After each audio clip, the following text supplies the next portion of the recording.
सच्चाई बताने जा रहा हूं जो शायद आपने कभी सोची भी नहीं होगी। एक ऐसा रहस्य जो हमारे मंदिरों में, हमारी पूजा पाठ की विधियों में और हमारी आध्यात्मिक यात्रा में छिपा हुआ है।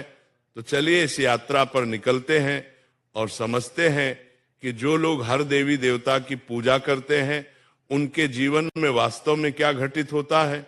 कल्पना कीजिए एक व्यक्ति की जो सुबह उठकर सूर्य देव को नमन करता है, फिर गणेश जी की आरती करता है, फिर शिव जी का ध्यान करता है, दोपहर में लक्ष्मी माता की पूजा करता है, शाम को हनुमान जी के मंदिर जाता है और रात को दुर्गा माता का पाठ करता है। क्या यह भक्ति है या भ्रम? क्या यह समर्पण है या बिखराव? जब हम हर देवी देवता की पूजा करते हैं तो हम दरअसल एक बहुत बड़ी सच्चाई को नहीं समझ पाते कि सभी देवी देवता एक ही परम सत्य की अलग अलग अभिव्यक्तियां हैं। जब एक साधक अलग अलग देवताओं की पूजा करता है तो उसका मन विभिन्न दिशाओं में भटकने लगता है।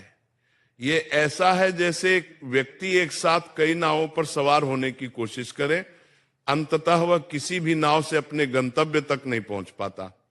लेकिन इसका मतलब यह बिल्कुल नहीं है कि विभिन्न देवताओं का सम्मान नहीं करना चाहिए। हमें यह समझना होगा कि सभी देवी देवता एक ही परमात्मा के विभिन्न रूप है और हमें अपनी साधना में एक केंद्र बिंदु चुनना होगा। मैं आपको एक कहानी सुनाता हूं। एक सुंदर सी नगरी में श्याम नाम का लड़का रहता था। तो उसके घर में भी विभिन्न देवी देवताओं की पूजा होती थी।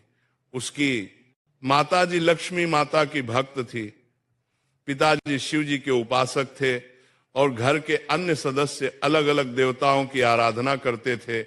लेकिन जब श्याम ने अपने गुरु श्री से इस विषय पर चर्चा की तो उसे एक अद्भुत सत्य का ज्ञान हुआ। उसके गुरुदेव ने समझाया कि जैसे समुद्र में लहरें अलग अलग दिखती हैं लेकिन सभी एक ही पानी से बनी होती हैं, वैसे ही सभी देवी देवता एक ही परम चेतना की अलग अलग लहरें। जब एक व्यक्ति हर देवी देवता की पूजा करता है बिना इस गहरी समझ के तो उसकी आध्यात्मिक ऊर्जा बढ़ जाती है। ये ऐसा है जैसे सूर्य की किरणों को अलग अलग दिशाओं में फैला दिया जाए। वे प्रकाश तो देंगी लेकिन उनमें वह तीव्रता नहीं होगी जो एक बिंदु पर केंद्रित किरणों में होती है। जब हम एक आवर्धक लेंस से सूर्य की किरणों को एक बिंदु पर केंद्रित करते हैं तो वे आग पैदा कर सकती हैं। ठीक उसी प्रकार जब हम अपनी भक्ति और साधना को एक केंद्र पर एकाग्र करते हैं तभी हम आध्यात्मिक परिवर्तन की उस गहराई को प्राप्त कर सकते हैं जो हमें परमात्मा की अनुभूति करवाती है। लेकिन यहां एक बहुत महत्वपूर्ण बात है जिसे समझना जरूरी है। सभी देवताओं के प्रति सम्मान और श्रद्धा होनी चाहिए, लेकिन साधना के लिए हमें इष्ट देव चुनना होगा। ये इष्ट देव हमारे लिए परमात्मा तक पहुंचने का माध्यम बनता है। जैसे एक पहाड़ की चोटी पर पहुंचने के लिए कई रास्ते हो सकते हैं लेकिन हमें एक रास्ता चुनकर उस पर चलना होगा। ठीक वैसे ही आध्यात्मिक यात्रा में भी हमें एक मार्ग चुनना होता है। अब आप सोच रहे होंगे कि फिर उन लोगों का क्या जो हर देवी देवता की पूजा करते हैं। ऐसे लोगों के साथ कई चीजें होती हैं।